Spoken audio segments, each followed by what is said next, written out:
Hey folks, Iolair here. Today I've got a replay from myself in the Tier 5 Soviet destroyer, the Podvoisky. This is a match that my good colleague Jimmy Jazz and I had a few days ago. In fact, I think it was held on New Year's Day based on the comments that are appearing in chat. Jimmy is in the German destroyer, the T-22, which we finally refer to as the crab boat, and I've also heard people refer to it as the fishing trawler. We are in a Tier 5 standard battle on Archipelago. There are a handful of Tier 4 ships on each team, including a couple of carriers per side, and I run a full gunboat build for the Podvoisky. BFT, AFT, survivability expert, adrenaline rush. It's all about the gun DPM. I do take superintendent because I like having the extra charge of the smoke and the engine boost, because I do find that for games that run a longer amount of time like this one is, having the extra consumable does help. Although for a lot of players, they prefer taking demolition expert, and that makes a lot of sense as well, because a lot of the damage done by these ships is done through setting fires. And that's a key aspect of their ability to be very effective. Another aspect of them is the very high speed. So the Podvoisky, in my opinion, kind of acts as the gateway to the Soviet gunboat destroyer line. Even the Iziaslav, the Tier 4 destroyer that precedes it, does have a lot of those elements with the very good gun systems and the long-range gunnery that it can do, but it doesn't have quite the speed element that the Podvoisky has. The Podvoisky's base speed is 42 knots.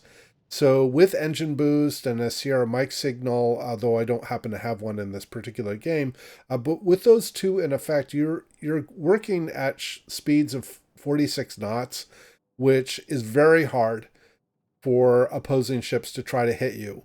And so these gunboat destroyers tend to be very good at tanking damage, because if they can get on a flank where they act as a distraction, they get opponents to fire at them. Boy, did I miss that shot. This Hawkins is slow boating. But if you can get on a flank where the opposition is constantly firing at you and missing or really getting very minimal damage on their shots, that can be very helpful for their team or for the team. And we'll take a look at the post-match results, because you'll get to see how much damage I tank in the ship in this game. In fact, I had a recent match in the Tashkent. This is probably, I think, back in December, where I tanked over 2.5 million in damage, which, again, really can be very useful for your team, because any shots being fired at you that do little or no damage is a salvo that's not being fired at your allies. Now, unfortunately, speaking of allies, we just lost our Clemson, which was in the north side of our cap, due to torpedoes from the T-22. This poor opposing Hawkins has grounded himself. I've gotten another fire on him, and he's having to try to get out of the way. The opposing carrier is trying to drop me. Got a little bit of chip damage, but nothing too bad. And yeah, this poor Hawkins, there's not much he can do. He's just getting focused out. And I think here this is going to end up being my first kill. In fact, there's a second fire, and yeah, there's the first kill. So in this particular game, because Jimmy Jazz and I are now the only two destroyers left on our team, we're going to have to split up a little bit so that we can support each flank. And in fact, one of the liabilities that we have right now is that we have 3 battleships that have moved up the east side, and they have no spotting for the opposing destroyers. There is a T-22, a V-170, and a Nicholas that have all been detected on the east and southeast side. In fact, we just detected or redetected the Nicholas, but all of the destroyers are on the east edge of their cap, and that makes our battleships very vulnerable to devastating strikes from these destroyers. In fact, you can see the Nicholas is making a run on the Oklahoma, and he takes out the Oklahoma. So the ship counts are now even again. But at this point, I've activated my speed boost, because I realize I need to get up to the area where these destroyers are operating. Try to give my battleships some lease on their life, and try to engage the destroyers and either preferably take them out of the match, or at least drive them off. In fact, we just redetected the Nicholas. And the Nicholas, if it's played really well, it can be devastating from a torpedo perspective because she's got 6 torpedoes per side. She can't quite stealth torpedo unless she does fadeaway torpedoing. But with our Wyoming, in the position that he's in at Echo 9, he has no way to turn out. And he just gets taken out like that. And so now my New York that's on the 10 line is in serious trouble. So I'm racing over here to try to engage this Nicholas to take him down before he can put in another strike on my battleship. I'm sure this player was just like, woohoo, I just took out a couple of battleships, and he's just salivating at the opportunity to take down another battleship, but I really don't want to let him do that. And get another salvo out, and that's kill number 2. So I've given my New York there on the 10 line a little more time to stay in the game. Thankfully, he's starting to retreat because he is getting focused. Oh, there is the V-170, and I'm also obviously worried about the T-22 because that ship was over here as well. And try to intercept these guys so that they don't go after the New York. I was really hoping our carrier would keep the destroyers lit so that I could try to work them over. And the T-22, okay, now you're going to see me here. I'm using my torpedo indicator here, not to send torpedoes, but to figure out which direction the V-170 was headed. Was he going to come down the east side of that island to go after my New York, or was he going to cut back toward the west, which he is, in fact, what he's done. Our New York is quite low in health. In fact, we lost our other New York, but we have right now a 1-ship deficit. I'm going to drop torps here because I was getting within range of where my torps could hit the V-170 if he kept coming south. I need to get out and not stay in the smoke because I need to spot. And I also need to try to locate the V-170 again, and also hopefully the T-22. And basically, I'm trying to act as a buffer for my team on the seat side. They have to come engage me if they are going to try to come south to deal with me. Now, one thing that I don't think I mentioned about the Podvoisky, there we take down the Hiei and we've evened up the ship count. Now, one thing about the Podvoisky that I don't think I've mentioned, which is kind of a neat trick up its sleeve. Oh, I've just detected the T-22. The Podvoisky's, all of her turrets are 360 rotating, which means that you don't have to wait for your turrets to rotate to the other side if you want to switch sides that you're engaging from. In fact, I'm going to end up turning around here, I think, and I'll be able to immediately have my guns, or nearly immediately have my guns on the other side of my ship. Yeah, I'm going to make my turn. And you can now see that all my guns are now on the other side. I don't have to wait for them, which is really nice. Now, I take a big wallop here from this Wyoming that's to my northwest. Fortunately, he was firing AP, so it was all overpen damage. But I realized that I was getting a little too myopic or a little too over-focused on the T-22. Ended up taking a pretty big hit from the Wyoming, and I need to sort of disengage here and then cut back down south and see if I can cut off this V-170 that was detected on the 10 line, because I kind of suspect that he wants to make a run on our carriers. Boy, it would be nice to get that Piotr Veliki done. Yeah, there's the V-170. Our carrier just spotted him again. I was hoping our carrier would keep him lit. He's going to go off detection, but I think the Emile Berton that's in front of me here is going to relight the V-170. And yeah, there he is. Okay, so now I can engage him. And this first salvo is terribly placed because he started turning in. I'm going to wait for him to commit to a turn and then put myself out. Now, one of the things that you will often see at these mid and lower tiers is, well, especially lower tiers, is that destroyer captains won't have last stand, and this poor V-170 doesn't have last stand, and he ends up being my third kill for the game. And now I'm going to try to get this Piotr Veliki down because our team is, again, in a ship deficit. We're down, we're down 2 ships. Ooh, torpedoes, right. At this point in the game, I was like so relieved that I'd gotten the destroyer down. I forgot that the torpedoes were on the way, but thankfully I was able to avoid them.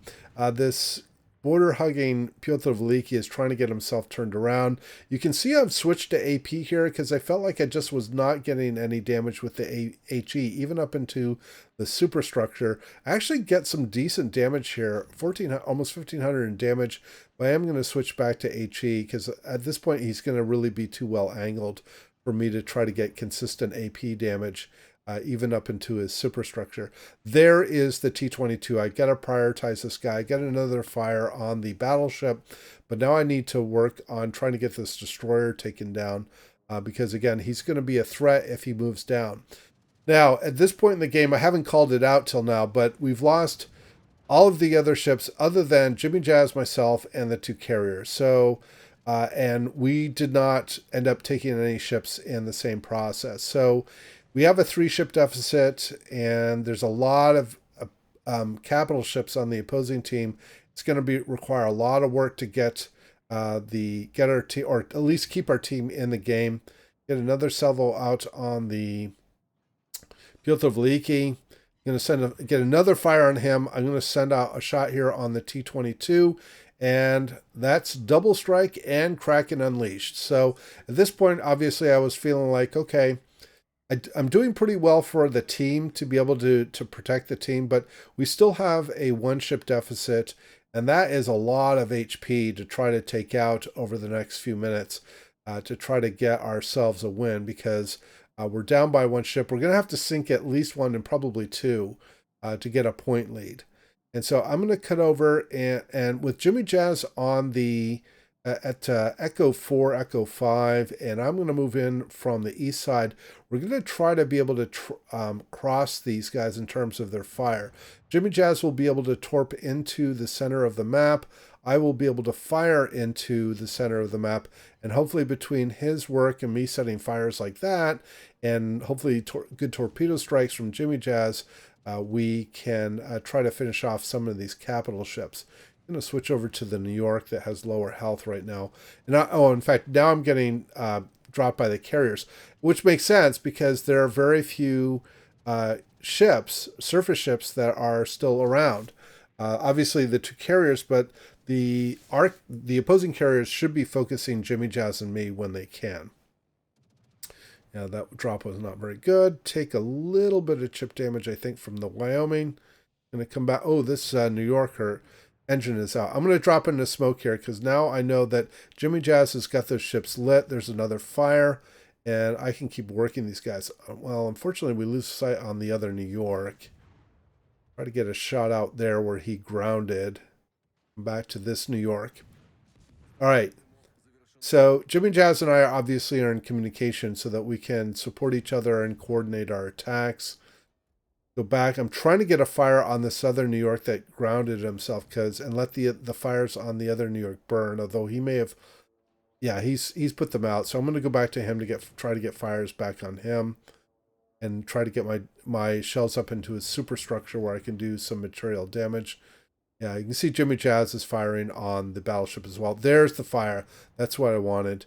And I don't remember if I'm going to get that kill or not. Yes, I do end up getting that kill.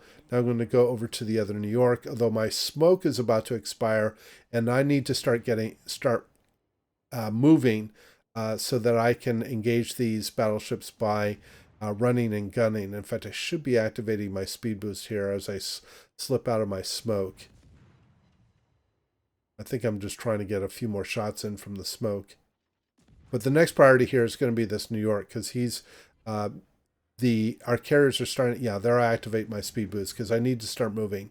And the carriers are thankfully focusing him as well. So this is an example of kind of winning harder by sort of pushing down one by one and letting the ships get focused out. I am being targeted here. I think it's by the Wyoming.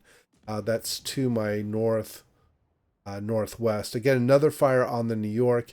Yeah, at this point, I'm pretty sure it's the Wyoming that's targeting me. So I got to get turned around, get some distance on him. In fact, the carrier's coming in with torpedo planes. Oh, there, nice. Jimmy gets the kill on that New York. That gives our team a lead. but it's a little bit precarious because with 2 carriers in play, they can keep us spotted most of the time. So I want to get some distance and start working this other Wyoming that got a little bit of chip damage on me. Try to get him down, because if we can sink him, we should have the game pretty well locked up. Avoid that salvo. Yeah, this is a good example of being able to avoid salvos in these ships because they're very high speed. This is a place where the Podvoisky actually has a limitation. Her hull is quite long, and her turning circle is poor, which is typical of Soviet destroyers. And so I did end up taking a torpedo. Now, I'm actually faster than my ship is faster than these torpedoes. But if they're dropped at the right angle, you can get torpedoes on them, as we saw. And again, I'm now down to quite low health, a couple of overpens, and I'm finished off. In fact, I'm surprised that this Wyoming continues to fire AP rather than firing HE. I'm not sure why, but I would hope or think that HE would be more effective against myself. Jimmy Jazz is going to send another salvo of torpedoes out. You can see him dropping them now as this Wyoming is pushing down.